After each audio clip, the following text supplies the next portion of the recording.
بچه این یه موتور یخچاله، میخوام اجزاشو نشونتون بدم. این شاتونه، این پیستونه، این سیلنده، سرسیلنده، روتوره، گتاخان روتوره اینجا و اینم تعادل میله شاتون.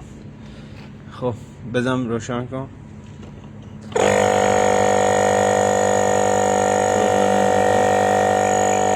پاشش روغن رو میبینید اینجا نشون میده که آیل پامپ داره کارشو به درستی انجام میده.